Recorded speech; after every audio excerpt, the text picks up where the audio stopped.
لقد رضي الله عن المؤمنين إذ يبايعونك تحت الشجرة. یہ جو آیہ کریمہ میں نے آپ کے سامنے تلاوت کی، لقد رضی اللہ عن المؤمنین اذ یبایعونک تحت الشجرہ، بے شک اللہ راضی ہوا ایمان والوں سے جب وہ اس پیڑ کے نیچے تمہاری بیعت کرتے تھے۔ اور سورہ فتح کے اندر ہی آیت نمبر 10 میں فرمایا گیا ان الذین یبایعونک انما یبایعون اللہ ید اللہ فوق ایدیہم، وہ جو تمہاری بیعت کرتی ہیں وہ تو اللہ ہی سے بیعت کرتی ہیں۔ وہ جو محبوب جو تمہاری بیعت کرتی ہیں، کتنی بڑی بات اللہ نے فرمائی کہ وہ تو اللہ ہی سے بیعت کرتی ہیں، اللہ سے بیعت کرتی ہیں۔ ید اللہ فوق ایدیہم، ان کے ہاتھوں پر اللہ کا ہاتھ ہے، ان کے ہاتھوں پر اللہ کا ہاتھ ہے۔ اب یہ سارا واقعہ آپ لوگوں کے پہلے بھی کئی مرتبہ گوش گزار کیا کہ نبی کریم صلی اللہ علیہ وسلم صحابہ کرام کے ساتھ عمرہ کرنے کے ارادے سے مکہ معظمہ کی طرف روانہ ہوئے، تو جب آپ حدیبیہ کے مقام پر پہنچے تو نبی پاک صلی اللہ علیہ وسلم نے حضرت عثمان غنی کو قریش مکہ کی طرف مکہ معظمہ میں ایک پیغام دے کر بھیجا کہ جا کر قریش مکہ کو یہ بتا دو کہ نہ تو ہم لڑنے کے لیے آئے ہیں اور نہ ہم کوئی جنگ کرنے کے لیے آئے ہیں، بلکہ ہم صرف اللہ کے گھر کی زیارت اور طواف کرنے کے لیے آئے ہیں۔ تو حضرت عثمان غنی رضی اللہ تعالی عنہ نبی کریم صلی اللہ علیہ وسلم کا یہ پیغام لے کر ایک قاصد کی حیثیت سے مکہ کی طرف چلے گئے۔ تو جب آپ نے قریش مکہ کو یہ پیغام دیا کہ نبی کریم صلی اللہ علیہ وسلم آپ سرکار نے یہ پیغام دیا کہ نہ تو ہم لڑنے آئے ہیں نہ جنگ کرنے آئے ہیں، ہم تو فقط اللہ کے گھر کی زیارت اور طواف کرنے آئے ہیں، تو قریش مکہ کہنے لگے کہ ابھی اس سال تو ہم مسلمانوں کو اور نبی کریم صلی اللہ علیہ وسلم کو مکہ مکرمہ ہم نہیں آنے دیں گے، ہاں اگر تو طواف کعبہ کرنا ہی چاہتی ہو تو تمہیں اجازت ہے۔ عثمان غنی کو انہوں نے فرمایا کہ آپ طواف کر لیں۔ تو عثمان غنی نے یہ کتابوں میں اپنے واقعہ پڑھا ہے، انہوں نے فرمایا یہ کیسے ہو سکتا ہے کہ نبی کریم صلی اللہ علیہ وسلم جو طواف کرنے کے لیے آئے ہیں اور ہم ان کی معیت میں ان کی رفاقت میں آئے ہیں، آپ سرکار طواف نہ کریں اور عثمان طواف کر لے۔ بہرحال اس گفتگو کے بعد حضرت عثمان غنی جو ہیں وہ مکہ المکرمہ میں رہنے والے جو مسلمان ہیں ان کے پاس چلے گئے، تاکہ کیونکہ حضرت عثمان غنی کے وہاں پر رشتہ دار بھی بہت تھے، ملنے ملانے والے بہت تھے، اس لیے ان کو آگے بھی کیا گیا تھا۔ تو کیونکہ جو شخص جس علاقے میں رہتا ہو اس کا اس علاقے کے اندر آفٹر آل ایک ہولڈ ہوتا ہے. اس علاقے کے لوگ جتنی اس کی بات سمجھتے ہیں اتنی کسی اور کی بات نہیں سمجھتے. اسی لیے حضرت عثمان غنی آگے ہوئے اور انہوں نے جا کر سب کو سمجھانے کی کوشش کی کہ حضور کو طواف یا خانہ کعبہ کا طواف اور زیارت کرنے دو، مگر وہ لوگ نہیں مانے جو ان کے لوگ تھے وہاں پر سارے. تو حضرت عثمان غنی رضی اللہ تعالیٰ عنہ پھر جو وہاں لوگ اسلام لا چکے ہوئے تھے ان کے پاس پہنچے اور انہوں نے ایک خوشخبری سنائی جو نبی کریم صلی اللہ علیہ وسلم کی زبان مبارک سے وہ سن چکے تھے کہ ان قریب مکہ فتح ہو جائے گا. ان قریب، وہ دن اب دور نہیں ہے. اچھا، ادھر حضرت عثمان غنی کو دیر ہو گئی کیونکہ جو لوگ حضور کی غلامی میں داخل ہو چکے ہوئے تھے وہ مسلمانوں کو ذرا یہ خوشخبری سنانے کے لیے چلے گئے. تو ادھر یہ افواہ پھیل گئی کہ حضرت عثمان غنی کو شہید کر دیا گیا ہے. اب مسلمانوں کے دلوں کے اندر یہ بات تھی کہ حضرت عثمان غنی کا ہم نے بدلہ لینا ہے ان لوگوں سے. تو نبی کریم صلی اللہ علیہ وسلم نے جہاد پر سب سے بیعت لی.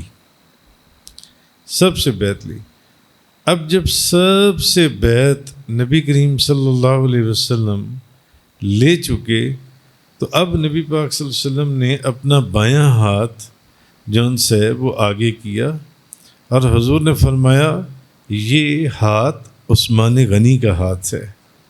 اور پھر حضور نے اپنا دایاں ہاتھ اس ہاتھ کے اوپر رکھا، اس ہاتھ کے اوپر مارا، اس ہاتھ کے اوپر رکھا اور حضور نے فرمایا یہ عثمان کا ہاتھ ہے اور فرمایا کہ میں خود اپنی طرف سے عثمان کی بیعت لیتا ہوں.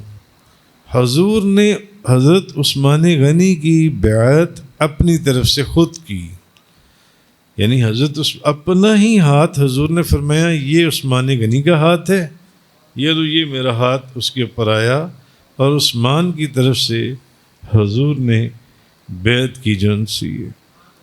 بعض ہو سکتا ہے لوگ کوئی ایسی گفتگو کرتے ہوں کہ نبی کریم صلی اللہ علیہ وسلم جب یہ شور مچا صحابہ کرام میں کہ حضرت عثمان غنی کو شہید کر دیا گیا ہے اور پھر یہ جو ان کا بدلہ لینے کے لیے صحابہ کرام کے اندر ایک جوش اور جذبہ، تو نبی کریم صلی اللہ علیہ وسلم آپ تو ماں کانا وما یکون کا علم رکھتے ہیں، پھر یہ بیعت کیوں کی گئی؟ اگر حضور جانتے تھے، حضور کو اللہ نے علم غیب عطا فرمایا، تو پھر حضور نے کیوں یہ بیعت لی؟ تو اصل جو نقطہ ہے وہ یہ ہے کہ بیعت جو ہے وہ زندہ سے کی جاتی ہے، مردہ سے نہیں کی جاتی. حضور جانتے تھے کہ عثمان زندہ ہیں، اس لیے حضور نے فرمایا کبھی کسی مردے کی بھی کسی نے بیعت کی ہے. اتنے لوگ آتے ہیں حضور ہمیں بیعت کر لیں، تو زندہ ہوتی ہیں تو آتی ہیں نا، یا کوئی مردہ بھی آتا ہے؟ کبھی کوئی مردہ بھی آیا کہ حضور مجھے بیعت کر لیں؟ زندہ ہی آتی ہیں بیعت ہونے کے لیے. تو حضور جانتے تھے کہ عثمان زندہ ہے، اسی لیے حضور نے فرمایا یہ ہاتھ میرا ہے اور یہ ہاتھ عثمان کا اور یہ ہاتھ میرا ہے. اور حضور نے اس ہاتھ کے اوپر ہاتھ رکھا، فرمایا عثمان کی طرف سے میں بیعت کر رہا ہوں، یعنی وہ یہاں نہیں ہے، مکہ میں میں بیعت کر رہا ہوں جان سے. تو بہرحال اس سے بڑھ کر حضرت عثمان غنی کی عظمت اور شان اور کیا ہو سکتی ہے، جن کے ہاتھ کو حضور نے اپنا ہاتھ فرمایا. اللہ اکبر.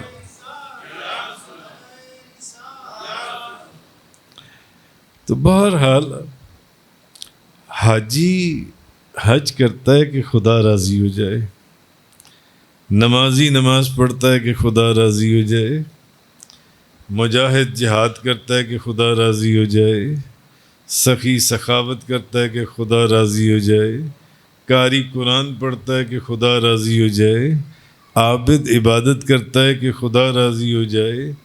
ہر کسی کی خواہش یہ ہوتی ہے کہ خدا راضی ہو جائے، بس خدا راضی ہو جائے جن سے۔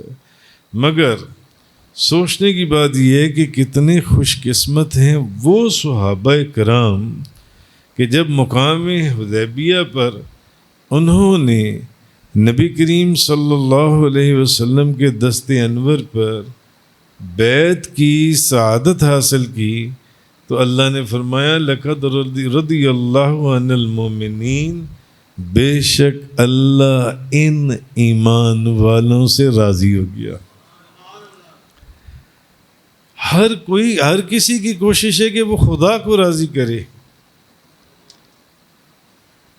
مگر خدا ان بیعت کرنے والوں سے راضی ہو گیا جنہوں نے اس مقام پر نبی کریم صلی اللہ علیہ وسلم کی بیعت کی حضرت عثمان غنی کے لیے، اللہ ان سے راضی ہو گیا۔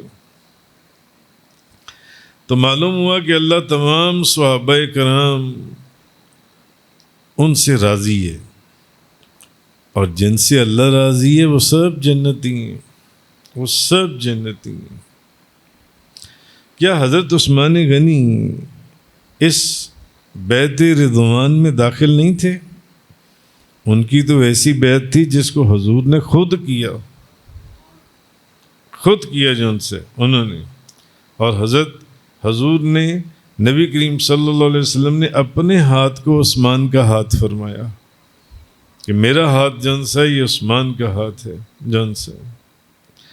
تو کہنے کا مقصد یہ ہے کہ لوگ جو مرضی بھی کہتے رہیں، وہ سب چیزیں اپنی طرف اور اپنے معاملات ہیں، مگر حضرت عثمان غنی رضی اللہ تعالی عنہ آپ کے فضائل بیان کرنے سے زبانیں قاصر ہیں۔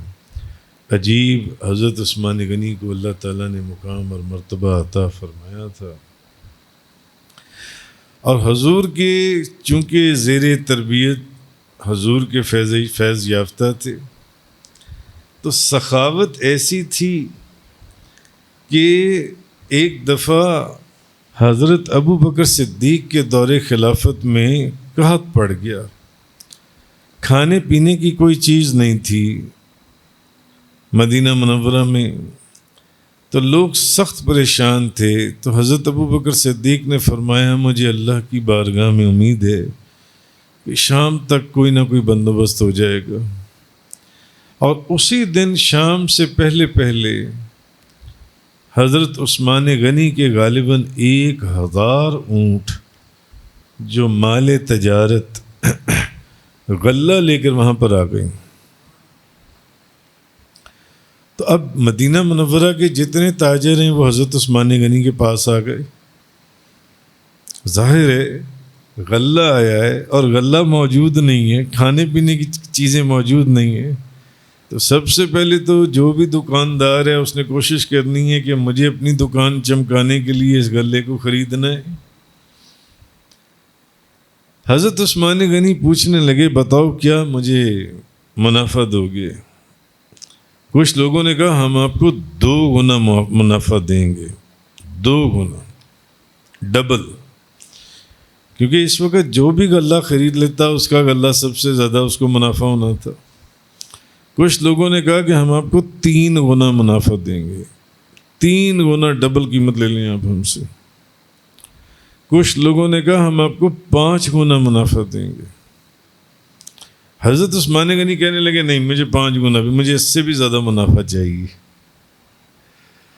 وہ کہنے لگے کہ مدینہ منورہ کے تاجر بزنس مین تو ہم ہیں، ہم سے ہمارے بعد اور کون ہے یہاں پر جو آپ کو منافع دے گا؟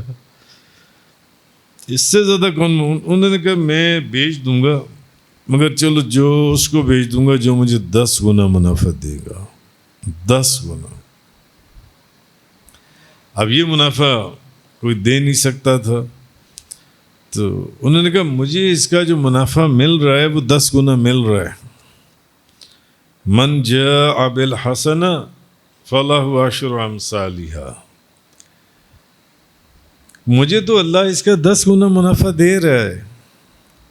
تو حضرت عثمان غنی نے سخاوت ایسی تھی کہ وہ غلے کے اونٹ مدینہ منورہ کے لوگوں میں تقسیم کر دیے۔ کتنا آسان ہے سبحان اللہ کہنا، مگر کیا آپ کے وجود میں اتنا ظرف ہے کہ وہ اس کا عکس ہی آپ کے وجود میں موجود ہو؟ جنہوں نے 1000 غلے کے اونٹ بھرے ہوئے تمام مال جان سے لوگوں کے اندر تقسیم کر دیا اللہ کے راستے میں۔ ہم اب صرف زبانیں سبحان اللہ کہنے کے لیے، عملی طور پر عمل کرنا بہت مشکل ہے، بہت مشکل۔ مثالیں دینے کے لیے رہ گئیں، سمجھنے کے لیے بہت مشکل ہے، بہت مشکل۔ سمجھنا ہی بہت مشکل ہے تو اس پر عمل کرنا کتنا مشکل ہوگا۔ تو اسی طرح نبی کریم صلی اللہ علیہ وسلم، آپ کو پتہ ہے مدینہ منورہ میں ایک کنواں تھا، اس کنویں کا نام کیا تھا؟ آپ میں سے کسی کو پتہ ہے؟ بحر روما، واہ، روما کا سمندر، ہاں، بیر روما، پڑھیے بیر روما، بحر تو سمندر ہو گیا، مگر وہ تھا سمندر ہی، کیونکہ صحیح کہہ دیا انہوں نے صحیح کہا ہے۔ کیوں؟ وہ حضور کے تو برتن مبارک میں جو پانی مبارک ہے وہ بھی ایک سمندر کی حیثیت رکھتا ہے، بیر روما۔ اور وہ حضور اس کے پاس گئے، حضور نے کہا کہ یار یہ جو روما، یہ انہوں نے کہا یہ جو کنواں ہے نا یہ دے دو ہمیں۔ اس نے کہا کہ مسلمانوں کے لیے ان کو پانی نہیں ملتا۔ اس نے کہا کہ میرا گزر اوقات ہی اس کے اوپر ہوتا ہے، کیونکہ وہ پانی بیچتا تھا۔ حضور نے کہا کہ میں تمہیں اس کے عوض جو قیمت دوں گا نا وہ کمال قیمت ہے، جنت کا ایک چشمہ ہے، اس کے عوض وہ قیمت لے لو، وہ جنت کا چشمہ۔ حضرت عثمان غنی کو جب یہ بات پہنچی تو حضرت عثمان غنی رضی اللہ تعالیٰ عنہ اب وہ اس کے پاس گئے، اور کہا جاتا ہے غالباً انہوں نے 35,000 درہم میں وہ کنواں خریدا اور حضور کے پاس آئے اور نبی کریم صلی اللہ علیہ وسلم کو فرمانے لگے، یا رسول اللہ، میں نے آپ نے اس کو کہا تھا ایک کنواں خریدنے کے لیے، اور اس کی قیمت آپ نے مقرر کی تھی جنت کا ایک چشمہ ہے۔ بھئی جنت کا تو ایک ایک درخت ایسا ہے جس کی مسافت، جس کے سائے کے اندر ہزاروں سال، 500 سال کی مسافت ہے ایک درخت کے سائے کی، وہ چشمہ کیسا ہوگا؟ یا رسول اللہ وہ چشمہ جون سا ہے، کیا ایسا ممکن ہے کہ اگر وہ کنواں میں آپ کی خدمت میں پیش کر دوں تو وہ چشمہ جون سا ہے، وہ چشمہ آپ مجھے دے دیں جنت میں جو ہے؟ حضور نے فرمایا ہاں وہ چشمہ تمہارا ہے۔ حضرت عثمان غنی نے فرمایا، یا رسول اللہ، وہ کنواں جو ہے میں خرید کر آپ کی خدمت میں پیش کرتا ہوں، میں نے خرید لیا وہ کنواں جون سے۔ تو حضرت ابو ہریرہ رضی اللہ تعالی عنہ آپ فرماتے ہیں کہ حضرت عثمان غنی نے 2 مرتبہ جنت خرید لی، 2 مرتبہ۔ ایک جب انہوں نے بیر روما خریدا، جو کہ آج اس کا نام کیا ہے، بیر عثمان غنی رضی اللہ تعالیٰ عنہ۔ اب تو وہ کنواں 15-20 سال ہو گئے، 25 سال بند کر دیا ہوا ہے، میں نے اس کنویں کا پانی بھی پیا ہوا ہے۔ اس وقت وہ اندر اس کا وہ پانی پینے دیتے تھے، جانے دیتے تھے، اب تو بند ہے وہ۔ تو آپ فرماتے ہیں حضرت ابو ہریرہ کہ 2 مرتبہ حضرت عثمان غنی نے جنت خرید لی، 2 مرتبہ۔ ایک بیر روما خرید کر، اور ایک غزوہ تبوک کے موقع پر۔ جب نبی پاک صلی اللہ علیہ وسلم ممبر پر بیٹھ کر تو دوستوں کو، صحابہ کرام کو ترغیب دے رہے تھے جنگ کے لیے کہ کون جنگ کے اندر اپنا کتنا حصہ ڈالتا ہے اور میری خدمت میں کتنا حصہ پیش کرتا ہے، تو حضرت عثمان غنی اٹھے اور انہوں نے فرمایا یا رسول اللہ، میں 100 اونٹ بما ساز و سامان کی جنگ کے لیے پیش کرتا ہوں، آپ کی خدمت میں پیش کرتا ہوں۔ حضور پھر ترغیب دینا شروع ہو گئے کہ کون کتنی میری بارگاہ میں خدمت میں پیش کرتا ہے، تو پھر حضرت عثمان غنی اٹھے، انہوں نے کہا یا رسول اللہ، میں 200 اونٹ بما ساز و سامان کی آپ کی خدمت میں پیش کرتا ہوں۔ حضور پھر ترغیب دینے لگ گئے اور پھر آپ نے ترغیب دی تو حضرت عثمان غنی پھر اٹھے، انہوں نے دیکھا کہ ابھی بھی میرا محبوب آپ بات کر رہے ہیں کہ نہیں جنگ کے لیے یعنی اور سامان چاہیے، اور چیزیں چاہیے۔ وہ پھر اٹھے، انہوں نے کہا یا رسول اللہ، عثمان غنی 300 اونٹ بما ساز و سامان کے پیش کرتا ہے۔ تو حضرت ابو ہریرہ فرماتے ہیں، حدیث میں ہے کہ نبی کریم صلی اللہ علیہ وسلم آپ جب ممبر رسول سے اتر رہے تھے تو آپ اتنے خوش تھے کہ حضور نے فرمایا عثمان غنی اب جو مرضی کرے اس پر کوئی گناہ نہیں، عثمان غنی اب جو مرضی کرے اس پر کچھ بھی نہیں ہے۔ حضور نے یہ فرمایا حضرت عثمان غنی کو۔ تو حضرت ابو ہریرہ فرماتے ہیں کہ حضرت عثمان غنی نے 2 مرتبہ جنت خرید لی، ایک اس جنگ کے موقع پر اور ایک جب انہوں نے وہ کنواں خرید کر نبی کریم صلی اللہ علیہ وسلم کی بارگاہ میں پیش کیا۔ حضرت عثمان غنی آپ کو تو بہانہ چاہیے ہوتا تھا کہ حضور کے اوپر سے اپنی جان اور اپنا مال سارا قربان کر دیں۔ حضور کی دعوت فرمائی اپنے گھر میں اور لینے پہنچ گئے حضور کے گھر میں، اور جب حضور چلنے لگے ان کے گھر کی طرف تو وہ حضور کے پیچھے پیچھے حضور کے قدم گنتے جا رہے ہیں، 1 2 3 4 5۔ حضور نے پوچھا یہ کیا کر رہے ہو؟ فرمایا یا رسول اللہ، جتنے قدم چل کر آپ میرے گھر میں پہنچیں گے عثمان کا جی چاہتا ہے کہ اتنے غلام آپ پہ سے قربان کر دوں، ان کو آزاد کر دوں جو ان سے۔ تو حضرت عثمان غنی کا یہ معاملہ تھا۔ میرے حضور قبلہ کعبہ بابا جی صاحب رحمۃ اللہ علیہ آپ فرماتے ہیں میں جانت مال نثار کراں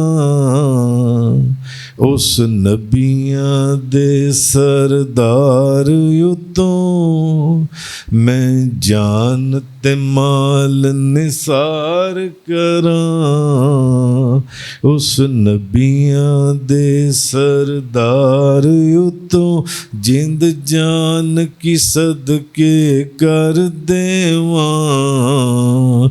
دو جگ سونی سرکار یتوں، اے حسن دی خاطر سب کیتا جگ پیدا جدے سبب کیتا، جنوں سب دا حاکم رب کیتا، جند وارائیں اس مختار یتوں، بطحا دی شان نرالی جتھے رہندا جگ دا والی، پھلواراں جنت دے یوسف طیبہ دے ایک ایک خار یتوں۔ تو حضرت عثمان غنی وہ تھے قدم قدم کے اوپر جنہوں نے اپنی جان اور تمام مال حضور کے اوپر سے قدم قدم کے اوپر قربان کیا، قدم قدم کے اوپر قربان۔ اور یہ شان صرف حضرت عثمان غنی کی نہیں ہے، یہی حال حضرت عمر فاروق کا تھا۔ اور یہی حال حضرت ابو بکر صدیق کا تھا، یہی حال حضرت مولا علی مشکل کشا شیر خدا کا تھا۔ بس نہیں چلتا تھا کہ ہم حضور پہ سے اپنا مال قربان کریں یا حضور پہ سے اپنی جان قربان کر دیں، حضور پہ سے۔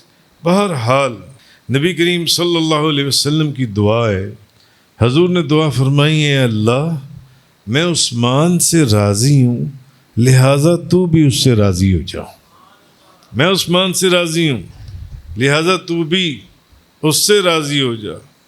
اور حضرت طلحہ بن عبید اللہ سے ایک حدیث ہے، مروی ہے، کہ نبی کریم صلی اللہ علیہ وسلم نے فرمایا ہر نبی کا ایک رفیق ہوتا ہے، ہر نبی کا ایک اور میرا رفیق جنت میں عثمان ہے، حضور نبی کریم صلی اللہ علیہ وسلم نے فرمایا۔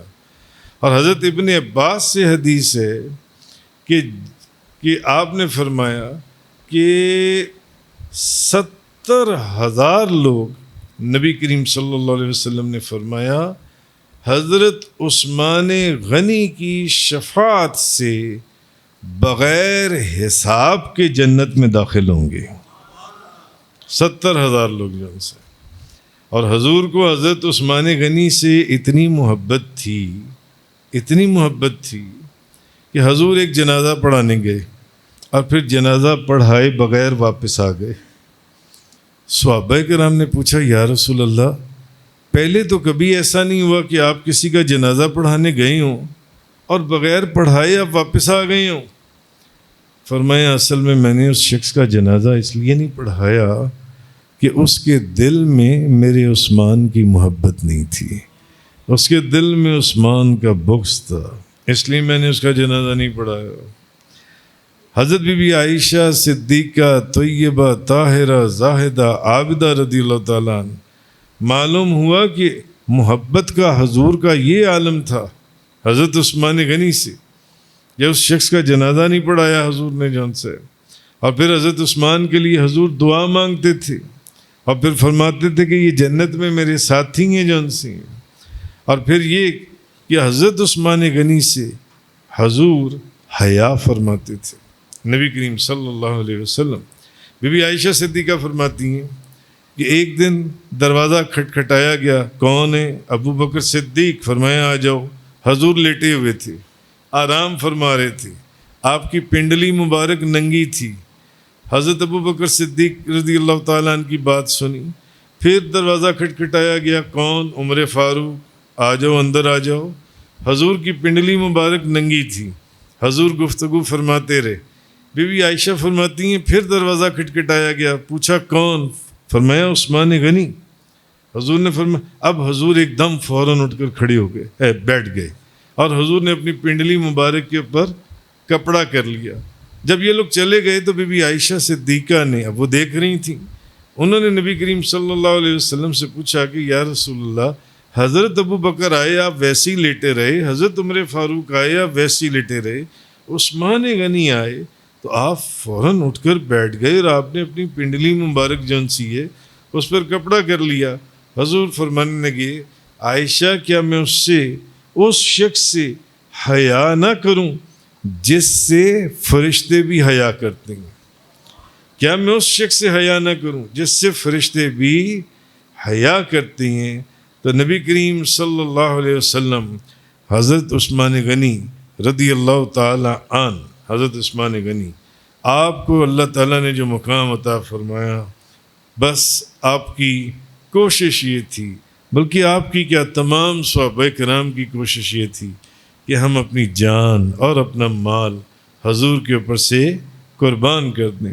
جند جان میں واراں تیرے تو صدقے گلزاراں تیرے تو ہر دکھ ددارو لینا تیرے بیماراں تیرے تو اے مالت کی جندواری تیرے سونے یاراں تیرے تو ہر شان میں واراں تیرے تو جند جان میں واراں تیرے تو تیری زلف تو وار جہان دیاں شب قدر نو کر قربان دیاں سن تاریاں تاریاں پر آئے آسمان میں واراں تیرے تو.